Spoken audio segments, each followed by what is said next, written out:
खायो खायो साँच्चीकै राष्ट्रिय स्वतन्त्र पार्टी नेपालभरि नै अहिले हल्लाइराखेको छ र यही शैलीमा गयो भने यो पनि भन्न सकिँदैन कि नेपाल एकदमै राष्ट्रिय स्वतन्त्र पार्टीमै बन्छ भनेर, यो पनि भन्न सकिँदैन। किनभने अहिले जुन राष्ट्रिय स्वतन्त्र पार्टीको क्रेज छ, वाह क्या क्रेज छ।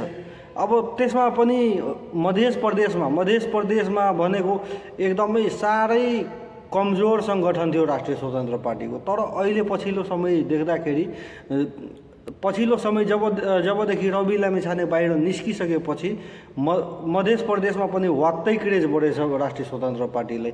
अहिले गाउँघरमा पनि जानु, बच्चालाई पनि सोध्नु, बच्चाले पनि यही भन्छ कि राष्ट्रिय स्वतन्त्र पार्टी रवि लामिछाने। लो हेर्नुहोस्, यति चाहिँ बाक्लो क्रेज छ।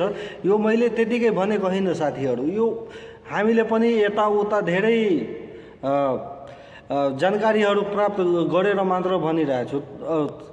त्यसमा पनि अब धेरैजनाहरूसँग कुराकानी पनि हामीले गरेकै हो र त्यहाँबाट पनि भनेको हो। त्यसमा पनि के भन्छ कि सङ्गठनको सबै भिडियोहरू पनि हामीले आफ्नो टिकटकमा अब युट्युबमा हाल्न सकिँदैन। किनभने युट्युबमा हाल्यो भने फेरि कपिराइटको पनि अलिकति सम्भावना हुन्छ, त्यो हुनसक्छ, त्यो तपाईँहरूलाई पनि मजाले थाहा छ।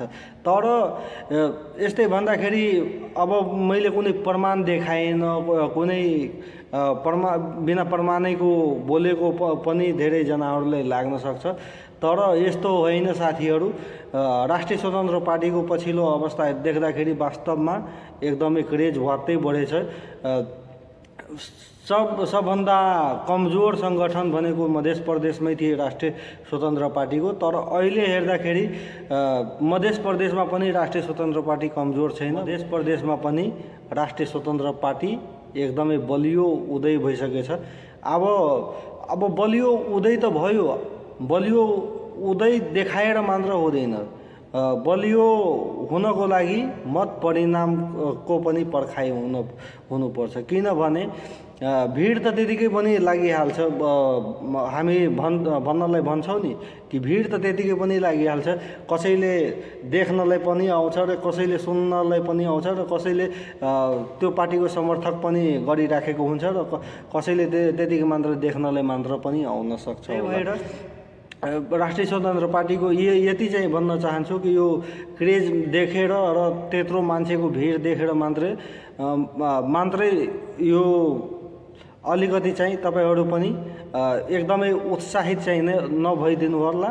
अझै झन् आफ्नो सङ्गठन विस्तार गर्नु होला र एकदमै झन् क्रेज बनाउनु होला।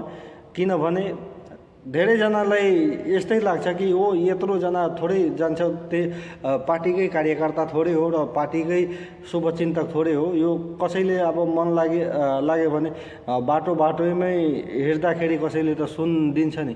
त्यही भएर तर अहिलेको यो अवस्था हेर्दाखेरि वास्तवमा राष्ट्रिय स्वतन्त्र पार्टीको क्रेज वात्तै बढेछ। साथीहरू, तपाईँहरूलाई के कस्तो लागिरहेछ आफ्नो प्रतिक्रिया कमेन्टमा लेख्नु होला।